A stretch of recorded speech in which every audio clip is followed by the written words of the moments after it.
বিয়ে করেছিলেন, বিয়ে করা উম্মতের জন্য শরীয়তের দলিল হলো কিভাবে, উম্মতের জন্য সুন্নত হলো কিভাবে? এই প্রশ্নের সংক্ষিপ্ত জবাব, নবী বলতে যে কোনো নবীকে বোঝায়, আর আন-নবী বলতে শুধু আমাদের মহানবীকে বোঝায়। কাজেই সিরাত শব্দের সাথে আন-নবী শব্দের সন্ধি হয়ে যে সিরাতুন নবী শব্দটি গঠিত হয়েছে, এর অর্থ হলো আমাদের মহানবী মুহাম্মদুর রাসূলুল্লাহ সাল্লাল্লাহু আলাইহি ওয়াসাল্লামের 63 বছরের পবিত্র জীবন ইতিহাস। এই পবিত্র 63 বছরের জীবন ইতিহাসের কিছু অংশ আছে যা শুধু আলোচনা করা যায়, আমল করা যায় না, পালন করা যায় না।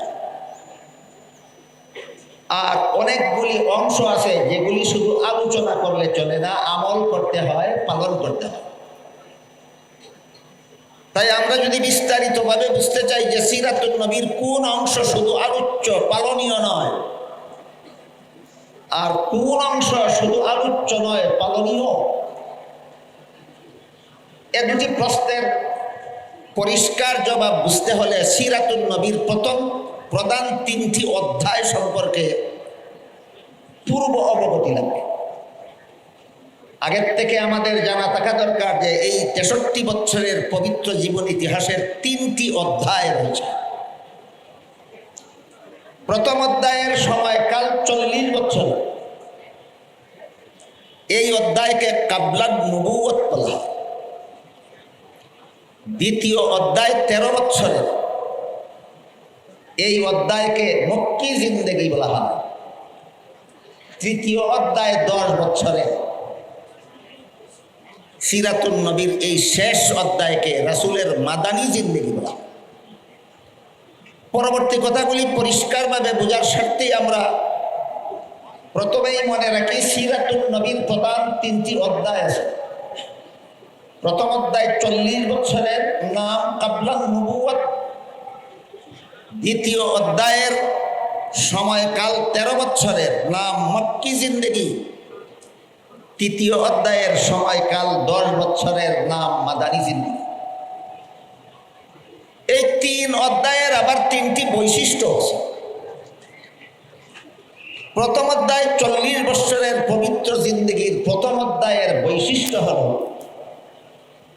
রাসূলের জিন্দেগির প্রথম 40টি বছরের জীবন ইতিহাস। এর বৈশিষ্ট্য, এটা উম্মতের জন্য শরীয়তের দলিল নয়, এটা নবীর জন্য নবুয়তের দলিল।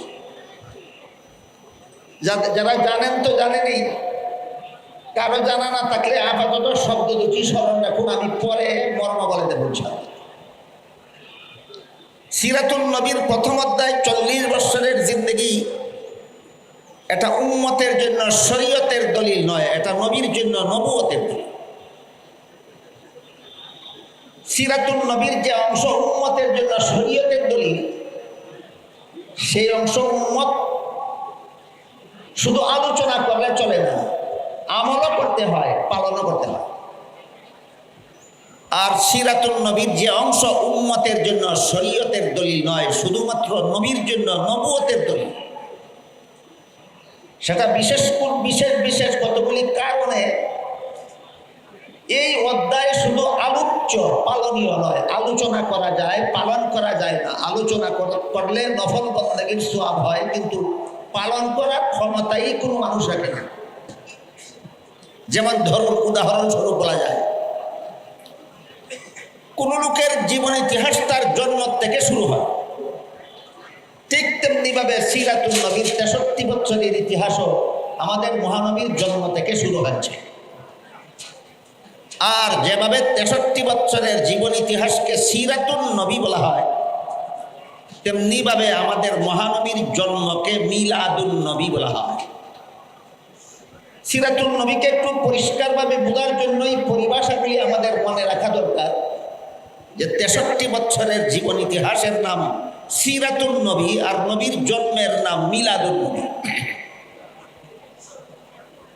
মহানবী মুহাম্মদুর রাসূলুল্লাহ সাল্লাল্লাহু আলাইহি ওয়াসাল্লামের পবিত্র জন্মকে মিলাদুন নবী বলা হয়। রাসূলের জন্মকালীন বেশ কিছু কথাবার্তা, বেশ কিছু অবস্থা, বেশ কিছু ঘটনাবলী এমন আছে যা আলোচনা করলে নফল ইবাদতের সওয়াব হয়, আলোচনা করলে নবুয়তের প্রমাণ পাওয়া যায়, আলোচনা করলে ঈমান তাজা হয়, আলোচনা করলে অমুসলিমদের ইসলাম গ্রহণের প্রেরণা জাগ্রত হয়, কিন্তু পালন করার সাধ্য কোনো মানুষের না। এর একটি উদাহরণ, রাসূল করিম সাল্লাল্লাহু আলাইহি ওয়াসাল্লাম মায়ের গর্ভ থেকে ভূমিষ্ঠ হওয়ার সাথে সাথেই আল্লাহর শুকরিয়া আদায় করে দোয়া পড়েছেন। রাসূল করিম সাল্লাল্লাহু আলাইহি ওয়াসাল্লাম মায়ের গর্ভ থেকে খতনাকৃত অবস্থায় ভূমিষ্ঠ হয়েছেন। রাসূল করিম সাল্লাল্লাহু আলাইহি ওয়াসাল্লাম মায়ের গর্ভ থেকে নার কাটা অবস্থায় ভূমিষ্ঠ হয়েছেন।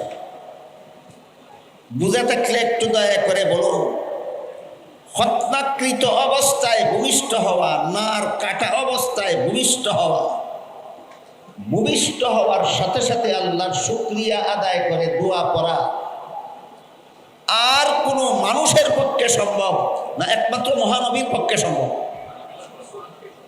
তাহলে ঘটনাগুলি কার জন্য, কিসের দলিল?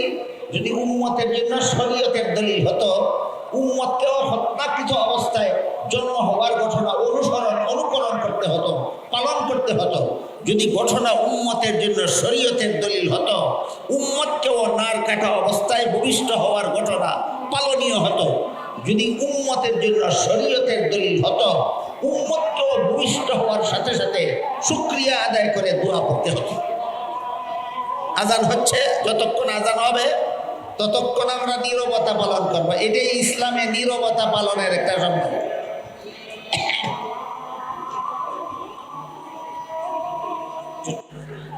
রাসূল মায়ের গর্ভ থেকে খতনাকৃত অবস্থায় ভূমিষ্ঠ হয়েছেন। বুঝে থাকলে একটু দয়া করে বলুন তো, এটা কি পালনীয় না আলোচ্য? রাসূল মায়ের গর্ভ থেকে খতনাকৃত অবস্থায় ভূমিষ্ঠ হয়েছেন, এটা কি পালনীয় না আলোচ্য? রাসূল ভূমিষ্ঠ হওয়া মাত্রই আল্লাহর শুকরিয়া আদায় করে দোয়া করেছেন, এটা কি পালনীয় না আলোচ্য? সুতরাং মিলাদুন নবী পালনীয় হয় না। কেউ যদি বলে মিলাদুন নবী পালন করি, হয়তো না বুঝে তালে তালে বলে, আর না হয় বুঝে শুনেই মিথ্যা বলে। মিলাদুন নবী পালনীয় নয়, মিলাদুন নবী আলোচ্য। এখান থেকে আমরা এটুকু মনে রাখি, মিলাদুন নবী পালনীয় না আলোচ্য? এরই আরেক নাম নবীর জন্য নবুয়তের দলিল, এরই আরেক নাম। মিলাদুন নবীর পরবর্তী দুই একটা ঘটনার মাধ্যমে আমরা এই কথাটা আবার বোঝার চেষ্টা করি। রাসূল করিম সাল্লাল্লাহু আলাইহি ওয়াসাল্লাম মা আমেনার গর্ভ থেকে ভূমিষ্ঠ হয়েছিলেন, কিন্তু দুধ পান করেছিলেন হালিমা সাদিয়া রাদিয়াল্লাহু আনহা। আমেনা হলেন রাসূলের গর্ভধারিণী মা, আর হালিমা হলেন রাসূলের দুধ মা। বুঝে থাকলে বলুন তো, হালিমার নিজের কোনো সন্তানাদি না হলে আমেনার সন্তানকে দুধ পান করাতে পারতেন? অবশ্যই না। হালিমার নিজেরও একটা দুধ পানকারী শিশু ছেলে ছিল, এই জন্য হালিমা নিজের ছেলেকেও দুধ পান করাতেন, আমেনার ছেলেকেও দুধ পান করাতেন। এবার বলুন তো, তাহলে হালিমার দুধ পানকারী শিশু কতজন? 2 জন। এজন্য রাসূল করিম সাল্লাল্লাহু আলাইহি ওয়াসাল্লাম হালিমার এক স্তনের দুধ নিজে পান করতেন, অপর স্তনের দুধ নিজের দুধ ভাইয়ের জন্য রেখে দিতেন। কুলের শিশু থাকাকালে এত বড় ইনসাফ আর কোনো মানুষের পক্ষে সম্ভব না, একমাত্র মুহাম্মদুর রাসূলুল্লাহর পক্ষে সম্ভব। এবার বলুন, ঘটনাটা উম্মতের জন্য শরীয়তের দলিল না নবীর জন্য নবুয়তের দলিল? পালনীয় না আলোচ্য? ঘটনা পালনীয় নয়, ঘটনা আলোচ্য। আরেকটি উদাহরণ দিচ্ছি। রাসূল কুলের শিশু থাকাকালেও কখনো উলঙ্গ হননি। কুলের শিশু থাকাকালেও উলঙ্গ হননি। অগত্যা একদিন শিশু রাসূলের সতর থেকে কাপড় সরে গেছিল, অস্বাভাবিকভাবে চিৎকার দিয়ে কান্না শুরু করেছিলেন। যখন তার সতর ঢেকে দেওয়া হলো তখন তার কান্না থামলো। এইমাত্র শিশুকালের একদিনের ঘটনা, পরবর্তী জীবনে শিশুকালের এই একটি ঘটনা যখন স্মরণ হতো, রাসূলের লজ্জায় চেহারা মুবারক হলদে হয়ে যেত। ঘটনা বুঝে থাকলে বলুন, কুলের শিশু থাকাকালে উলঙ্গ না হওয়া এটা আর কোনো মানবের পক্ষে সম্ভব? একমাত্র মহামানবের পক্ষে সম্ভব। তাহলে ঘটনাটা উম্মতের জন্য শরীয়তের দলিল হলো না নবীর জন্য নবুয়তের দলিল হলো? এটা পালনীয় না আলোচ্য? ঘটনা পালনীয় নয়, আলোচ্য। এটাকেই বলে নবীর জন্য নবুয়তের দলিল, উম্মতের জন্য শরীয়তের দলিল নয়। আরেকটি ঘটনা, রাসূলের 4 বছর বয়সে জিবরিল ফিরিস্তা আসলেন, রাসূলকে শোয়ালেন, সিনা মুবারক কাটলেন, ভিতরের অঙ্গ প্রত্যঙ্গ বের করে ধুইলেন, আবার ভিতরে ঢুকিয়ে সিলাই ছাড়া, মেডিসিন ছাড়া কাটা জোড়া লাগিয়ে দিলেন। রক্তপাত হলো না, ব্যথাও হলো না, সিলাইয়েরও দরকার হলো না, মেডিসিনেরও দরকার হলো না, সময়েরও দরকার হলো না। এটাকে আরবি ভাষায় সাক্ষ্য সদর বলা হয়, বাংলায় বক্ষ বিদারণ বলা হয়। আমার দৃষ্টিতে শব্দ উভয়টাই কঠিন। এজন্য সর্বস্তরের মুসলমানদের বুঝার সুবিধার্থে আমি এটাকে বলে থাকি কুদরতি অপারেশন। রাসূলের জীবনে এমন কুদরতি অপারেশন সর্বমোট 4 বার হয়েছিল। প্রথম দফা হয়েছিল 4 বছর বয়সে। 4 বছর বয়স্ক শিশু মুহাম্মদের এই যে কুদরতি অপারেশন হলো, এটা কি পালনীয় না আলোচ্য? অনুসরণ করা সম্ভব না আলোচনা করা সম্ভব? মিলাদুন নবী থেকে নিয়ে দীর্ঘ 40টি বছর পর্যন্ত এই সিরাতুন নবীর প্রথম 40 বছরের অধ্যায়ে আল্লাহ নবীর দ্বারা এমন কতগুলি অজস্র ঘটনা ঘটালেন, যেই ঘটনাগুলি উম্মতের জন্য পালনীয় নয়, উম্মতের জন্য অনুসরণীয় নয়, উম্মতের জন্য অনুকরণীয় নয়, শুধু আলোচ্য। পালন করা যাবে না, আলোচনা করে লাভ কি? এই প্রশ্ন যদি কারো মনে জাগে, সিরাতুন নবীর যে অংশ পালন করা যাবে না, আলোচনা করে লাভ কি? এই প্রশ্ন যাদের মনে জাগে তাদের প্রশ্নের জবাব কয়েকটা। 1 নম্বর, আলোচনার দ্বারা নফল ইবাদতের সওয়াব। 1 নম্বর, আলোচনার দ্বারা নফল ইবাদতের সওয়াব। 2 নম্বর, আলোচনার দ্বারা সিরাতুন নবী সম্পর্কে জ্ঞান লাভ হয়। 3 নম্বর, আলোচনার দ্বারা মুমিনের ঈমান তাজা হয়। 4 নম্বর, আলোচনার দ্বারা বেঈমান কাফিরের জন্য নবীর নবুয়তের প্রমাণ হয়। আমি কি বুঝাতে পারলাম আপনাদেরকে? সিরাতুন নবীর যে অংশ পালনীয় নয়, আলোচ্য, সেই অংশের আলোচনা অনর্থক না উপকারিতা আছে? একটা দুইটা না, অনেকগুলি, অনেকগুলি। তাই সিরাতুন নবীর প্রথম 40 বছরের প্রথম অধ্যায়, 40 বছরের মেয়াদ কালের প্রায় সবগুলি ঘটনা নবীর উম্মতের জন্য শরীয়তের দলিল নয়, নবীর জন্য নবুয়তের দলিল। এটা হলো প্রথম অধ্যায়ের বৈশিষ্ট্য। এখানে আরেকটা প্রশ্ন কারো মনে জাগতে পারে যে আল্লাহর রাসূল জীবনের প্রথম বিয়ে করেছিলেন 25 বছর বয়সে। এটা কি প্রথম অধ্যায়ের 40 বছরের ভিতরে হলো না বাইরে হলো? ভিতরে। 40 বছরের জীবন ইতিহাস যদি উম্মতের জন্য পালনীয় না হয়, অনুসরণীয় না হয়, অনুকরণীয় না হয়, রাসূল 25 বছর বয়সে বিয়ে করেছিলেন। এজন্য বিয়ে করা উম্মতের জন্য সুন্নাত হয়নি। 40 বছর পূর্ণ হওয়ার পরে আল্লাহর রাসূল পরিষ্কার ভাষায় বলে দিয়েছিলেন, আন নিকাহু মিন সুন্নতি, বিবাহ বন্ধনে আবদ্ধ হওয়া আমার সুন্নত। সেই হাদিসের দ্বারা বিবাহ উম্মতের জন্য সুন্নত হয়েছে। 25 বছর বয়সে বিয়ে করেছিলেন, সেই কারণে নয়। এবার আমরা দ্বিতীয় অধ্যায় সম্পর্কে কিছু আলোচনা করি। এর আগে প্রথম অধ্যায়ের 40 বছর মিলাদুন নবীর থেকে শুরু হয়। আমি এতক্ষণ আপনাদের বলেছি মিলাদুন নবী পালনীয় না আলোচ্য। কাজেই যারা বলে মিলাদুন নবী পালন করি হয়তো বুঝে সুঝে বলে না, তালে তালে বলে। আর যদি বুঝে শুনে বলে তাহলে জেনে শুনেই মিথ্যা বলে। মিলাদুন নবী পালনীয় নয়, 40 বছরের জীবন ইতিহাস উম্মতের জন্য পালনীয় নয়, সেগুলি আলোচ্য। এগুলি উম্মতের জন্য শরীয়তের দলিল নয়, এগুলি নবীর জন্য নবুয়তের দলিল। যেখানে মিলাদুন নবীটাই পালনীয় নয় সেখানে ঈদে মিলাদুন নবী আসলো কোত্থেকে?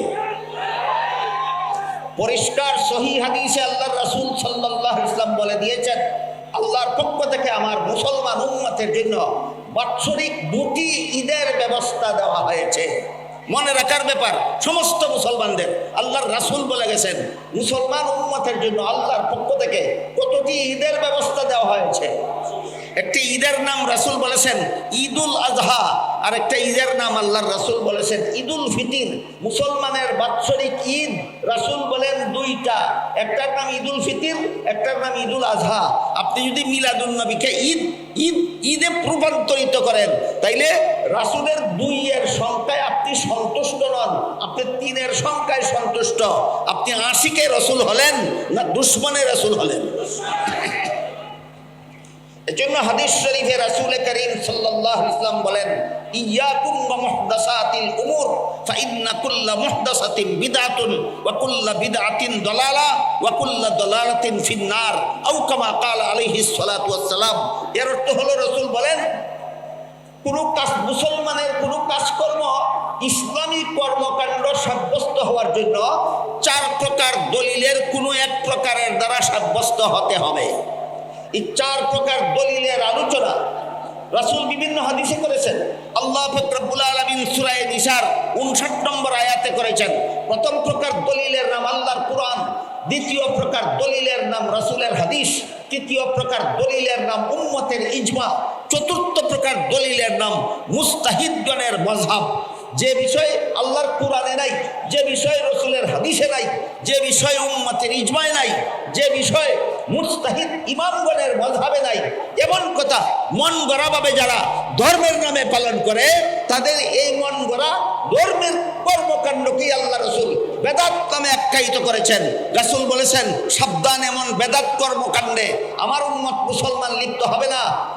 বেদাতে লিপ্ত হলে তুমি জান্নাতের পথ হারাবে, আর জান্নাতের পথ হারালে তোমাকে জাহান্নামের শাস্তি ভোগ করতেই হবে। এবার এখান থেকে আমরা 2টি কথা মনে রাখার মতো। একটা হলো মিলাদুন নবী পালনীয় নয়, আলোচ্য। আরেকটা হলো মিলাদুন নবীর সাথে ঈদ শব্দের সংযোজন ইসলামী কোনো দলিলের দ্বারা সাব্যস্ত নয়। মিলাদুন নবীর সাথে ঈদ শব্দের সংযোজন একদল বেদাতীদের মন গড়া। মিলাদুন নবীর সাথে ঈদ শব্দের সংযোজন একদল বেদাতীদের মন গড়া। এমন মন গড়া কাজকে এই হাদিস শরীফে আল্লাহ রাসূল বেদাত বলেছেন। এই পর্যন্তই কথা শেষ নয়। আপনারা লক্ষ্য করে থাকবেন 1974 সালের পর থেকে, এর আগে ছিল না, মনে রাখবেন এর আগে ছিল না বাংলাদেশে। 1974 সালের পর থেকে বাংলাদেশে কিছু লোক প্রতি বছরের 12ই রবিউল আউয়ালে একটা ঈদে মিলাদুন নবীর নামে একটা মিছিল বের করে, শোভাযাত্রা বের করে। এই শোভাযাত্রাকে তাদের ভাষায় বলে জশ্নে জুলুসে ঈদে মিলাদুন নবী। তাদের ভাষায় এই শোভাযাত্রার নাম জশ্নে জুলুসে ঈদে মিলাদুন নবী।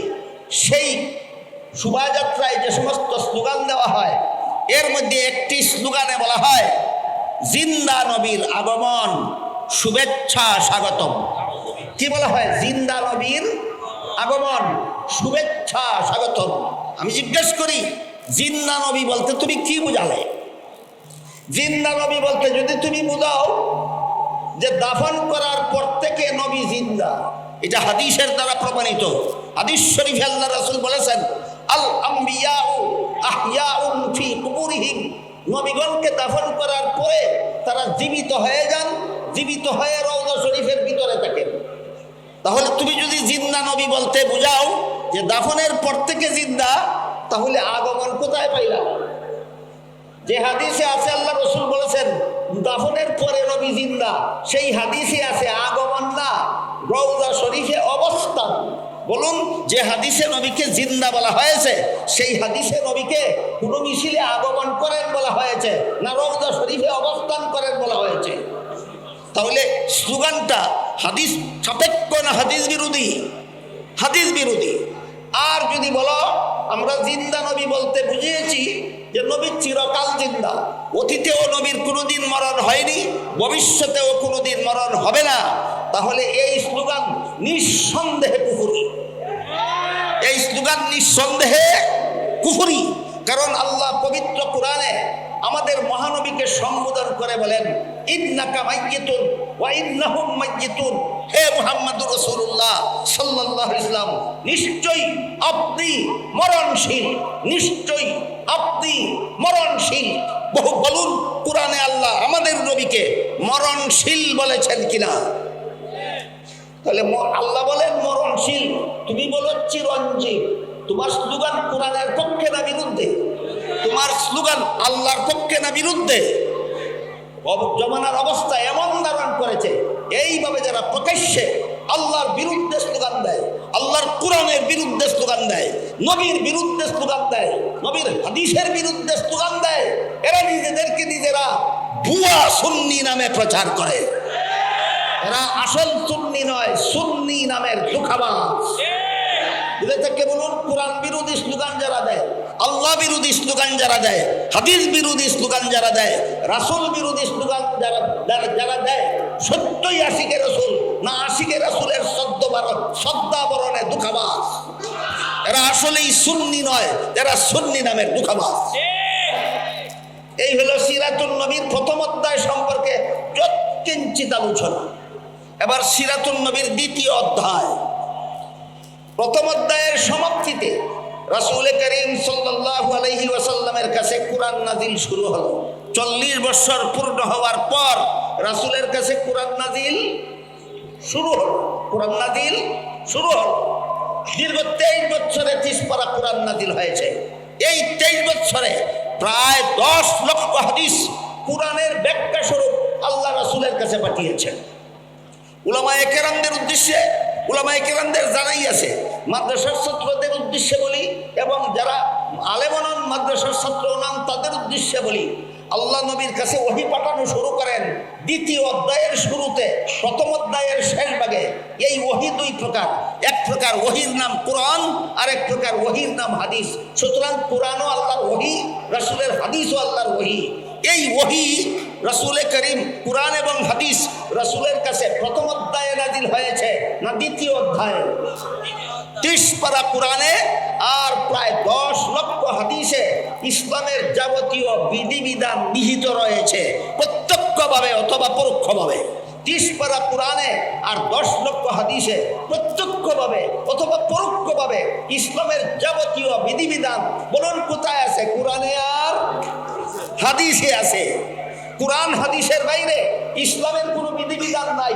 এই কোরআন জন্মের দিনে নাজিল হয়েছিল না সিরাতুন নবীর শেষ ভাগে? কোরআন নবীর জন্মের দিন নাজিল শুরু হয়েছিল না সিরাতুন নবীর শেষ ভাগে? সিরাতুন নবীর শেষ ভাগে। কাজেই 30 পারা কোরআনের সম্পর্ক মিলাদুন নবীর সাথে নয়, 30 পারা কোরআনের সম্পর্ক সিরাতুন নবীর সাথে। রাসূলের 10 লক্ষ হাদিসের সম্পর্ক মিলাদুন নবীর সাথে নয়, রাসূলের 10 লক্ষ হাদিসের সম্পর্ক সিরাতুন নবীর সাথে। ইসলামের কোন বিধিবিধানের সম্পর্ক মিলাদুন নবীর সাথে নয়, সমস্ত বিধিবিধানের সম্পর্ক সিরাতুন নবীর সাথে। এমত অবস্থায় যারা সিরাতুন নবী না মেনে মিলাদুন নবী নিয়ে নাচানাচি করে, এদের চরিত্র কার চরিত্রের মতো একটি উদাহরণ দিচ্ছি শুনুন। রাসূল করিম সাল্লাল্লাহু আলাইহি ওয়াসাল্লামের এক চাচার নাম ছিল আবু লাহাব। হয়তো আপনারা অনেকেই জানেন, কেউ হয়তো নাও জানতে পারে। যাদের জানা নাই তারা আজকে থেকে মনে রাখুন, রাসূলের এক আপন চাচার নাম ছিল আবু লাহাব। রাসূলের জন্মের দিন, রাসূলের জন্মকে কি বলা হয়? মিলাদুন নবী। রাসূলের জন্মকে কি বলা হয়? মিলাদুন নবী। রাসূলের জন্মের দিন আবু লাহাব রাসূলের জন্মে খুশি হয়ে দুটি আঙ্গুল দ্বারা ইশারা করে তার বন্দী সুয়াইবাকে আজাদ করে দিয়েছিল, স্বাধীন করে দিয়েছিল। ঘটনা বুঝে থাকলে বলুন, আবুল আহাব নবীর জন্মে দুঃখী ছিল না আনন্দিত ছিল? কোরআন গ্রহণ করেছিল, হাদিস গ্রহণ করেছিল, ইসলামের বিধান গ্রহণ করেছিল। মিলাদুন নবীতে খুশি, নবীর জন্মে খুশি। কোরআন মানে না, নবীর জন্মে খুশি। হাদিস মানে না, নবীর জন্মে খুশি। ইসলামের বিধান মানে না। এই চরিত্র সুন্নিদের হয় না, এই চরিত্র আবুল আহাবের হয়।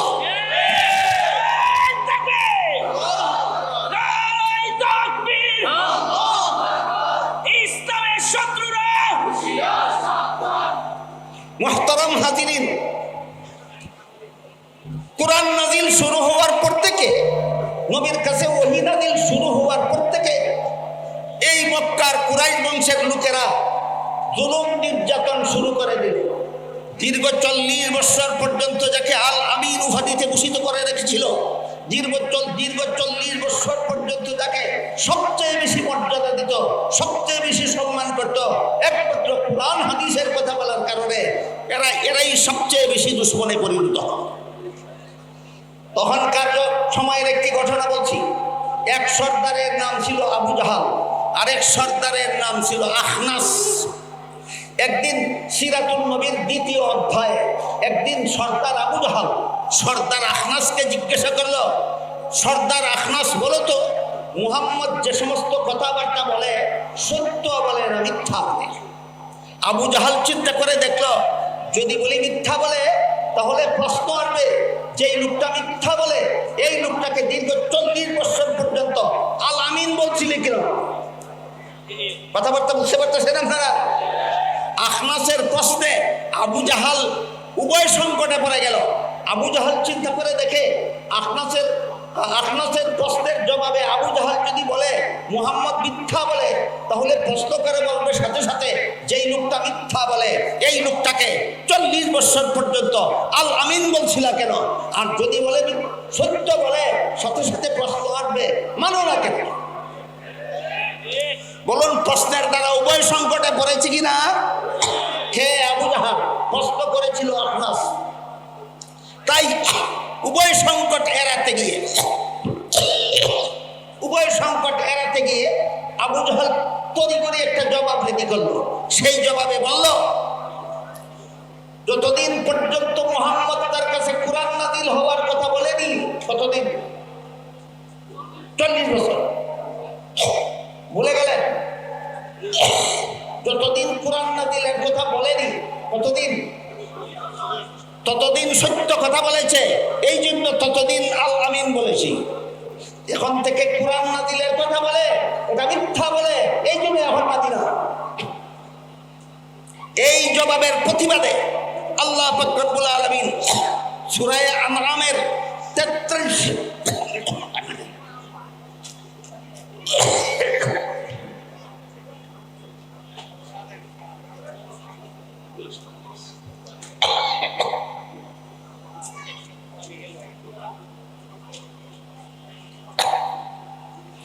আবু জাহেলের এই জবাবের প্রতিবাদে আল্লাহ সূরা আনআমের 33 নম্বর আয়াত নাযিল করে বলেন, قد نعلم إنه ليحزنك الذي يقولون فإنهم لا يكذبونك ولكن الظالمين بآيات الله يجحدون।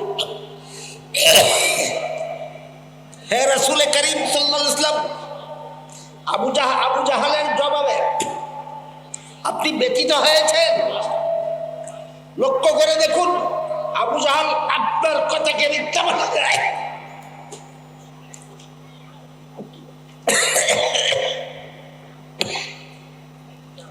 আবু জাহাল আপনার কথাকে মিথ্যা বলে না, আমার কোরআনকে মিথ্যা বলে। জন্ম থেকে 40 বছর নবী যা বলেছেন সব সত্য বলেছেন, এই জন্য নবী আল আমিন। কোরআনের কথা বললেই নবী মৃত্যু হয়ে যান। তাহলে 40 বছরের আশিকে রাসূল, 40 সিরাতুন নবীর প্রথম অধ্যায়ের 40 বছরের আশিকে রাসূল তো আবুল আহাব ছিল, আবু জাহাল ছিল। কোরআন নাযিলের পরবর্তী জিন্দেগীর আশিকে রাসূল আবুল আহাব হতে পারে সাহাবায়ে কেরাম হতে পেরেছিলেন। এগুলি ফুটের মধ্যে লাগে, ফুটফুরা দেখেন।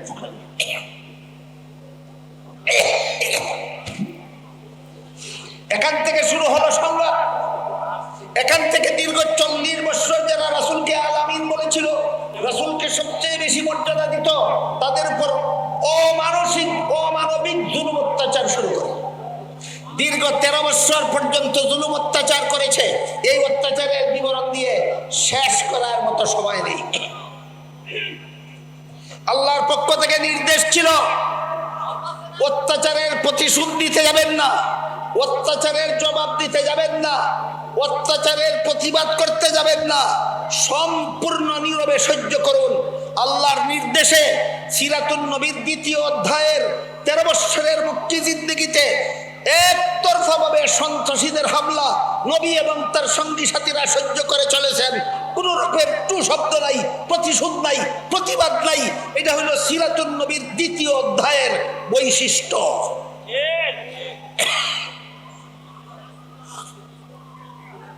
দ্বিতীয় অধ্যায়ের বৈশিষ্ট্য হলো সন্ত্রাসীদের হামলার প্রতিশোধ নেওয়া, প্রতিবাদ করা, না নীরবে সহ্য করা? নীরবে সহ্য করা। এটা ছিল সিরাতুন নবীর 2য় অধ্যায়ের 13 বছরের জিন্দেগির বৈশিষ্ট্য। আগের 40 আর পরের 13, 53 বছর বয়সে আল্লাহ হুকুম দিলেন, এবার মক্কা ছেড়ে হিজরত করে মদিনা শরীফ চলে যান। আল্লাহর হুকুমে রাসূল তার সঙ্গী সাথী মুসলমানদের নিয়ে 53 বছর বয়সে মক্কা শরীফ থেকে হিজরত করে মদিনা শরীফ চলে গেলেন। শুরু হলো সিরাতুন নবীর কত নম্বর অধ্যায়? 3য় নম্বর অধ্যায়। এই অধ্যায়ের শিরোনাম 10 বছরের মাদানী জিন্দেগি। 10 বছরের মাদানী জিন্দেগি। আগের বছর নবী হিজরত করে মদিনা শরীফ গেছেন, পরের বছরই মক্কার শীর্ষ সন্ত্রাসী আবু জাহাল 950 অস্ত্র সজ্জিত সন্ত্রাসী নিয়ে মদিনায় গিয়ে হামলা করার জন্য রওনা হলো। আল্লাহ নির্দেশ দিলেন, আর নীরবে সন্ত্রাসীদের হামলা সহ্য করা নয়, এবার জিহাদের মাধ্যমে সন্ত্রাস দমন করার জন্য বের হয়ে পড়ুন। এটাই 10 বছরের মাদানী জিন্দেগির বৈশিষ্ট্য। নীরবে সন্ত্রাস সহ্য করা নয়, সন্ত্রাসী অস্ত্রধারী সন্ত্রাসী জালেম অত্যাচারীদের বিরুদ্ধে মুসলমান জিহাদে বের হয়ে যাও। বিস্তারিত আলোচনার সময় আমার হাতে নেই, আপনারা নামাজের জন্য হয়তো ব্যাকুল হয়ে আছেন, এই জন্য একটি প্রশ্নের জবাব দিয়ে শেষ করি। 13 বছরের মক্কি জিন্দেগিতে জিহাদের মাধ্যমে সন্ত্রাস দমনের হুকুম দিলেন না আল্লাহ, দিলেন নীরবে সহ্য করার হুকুম। 10 বছরের মাদানী জিন্দেগিতে সন্ত্রাসী হামলা নীরবে সহ্য না করে জিহাদের মাধ্যমে দমন করার হুকুম দিলেন। কেন মক্কি জিন্দেগিতে জিহাদের হুকুম দিলেন না কেন? মাদানী জিন্দেগিতে জিহাদের হুকুম দিলেন কেন? তার কারণ হলো, জিহাদ প্রাথমিকভাবে ফরজ হয় সরকারের উপর। জিহাদ কার উপর ফরজ হয়? মুসলমান সরকারের উপর ফরজ হয়। মক্কি জিন্দেগিতে রাসূলের সরকার ছিল না, জিহাদের দায়িত্বও ছিল না, জিহাদ করার অস্ত্রও ছিল না, জিহাদ করার সম্বলও ছিল না। এই জন্য আল্লাহ নীরবে সহ্য করার হুকুম দিয়েছেন। হিজরত করে মদিনা শরীফ যাওয়ার পরই আল্লাহর রাসূল একটা রাষ্ট্র প্রতিষ্ঠা করলেন এবং সেই রাষ্ট্রের প্রধান শাসনকর্তা নিয়োজিত হলেন স্বয়ং মুহাম্মদুর রাসূলুল্লাহ সাল্লাল্লাহু আলাইহি ওয়াসাল্লাম। তাই মাদানী জিন্দেগিতে আল্লাহ জিহাদের মাধ্যমে সন্ত্রাস দমনের আদেশ করলেন। 10 বছরের মাদানী জিন্দেগির বৈশিষ্ট্য, জিহাদের দ্বারা সন্ত্রাস দমন করো, জিহাদের দ্বারা সন্ত্রাস দমন করো, জিহাদের দ্বারা সন্ত্রাস দমন করো। আপনারা অধৈর্য না হলে 1-1.5 মিনিটে আরেকটি প্রশ্নের জবাব দিয়ে শেষ করতে চাই। সেটা হলো, বর্তমান দুনিয়াতে মুসলমানের চিরদুশ্মন ইহুদি খ্রিস্টানেরা ইসলামের জিহাদকে বলে সন্ত্রাস, আর তাদের কতগুলি পুষ্যপুত্র গোলাম আছে তথাকথিত মুসলমান সমাজের বীরজাফর বুদ্ধিজীবী, এরা ওই ইহুদি খ্রিস্টানদের শিক্ষা দেওয়া বলি অনুপাতে ইসলামের জিহাদকে সন্ত্রাস বলে। কিন্তু সিরাতুন নবী আমাদের পরিষ্কার ভাষায় শিক্ষা দেয়, জিহাদ সন্ত্রাস নয়, জিহাদ সন্ত্রাস দমনের সফল ব্যবস্থা। আল্লাহ আপনার আমাদের সবাইকে সিরাতুন নবীর আদর্শে আদর্শ হয়ে জীবনকে ধন্য করার সৌভাগ্য দান করুন। সবাই বলুন আমিন। সুবহান রাব্বিকা রাব্বিল ইজ্জাতি আম্মা ইয়াসিফুন ওয়া সালাম।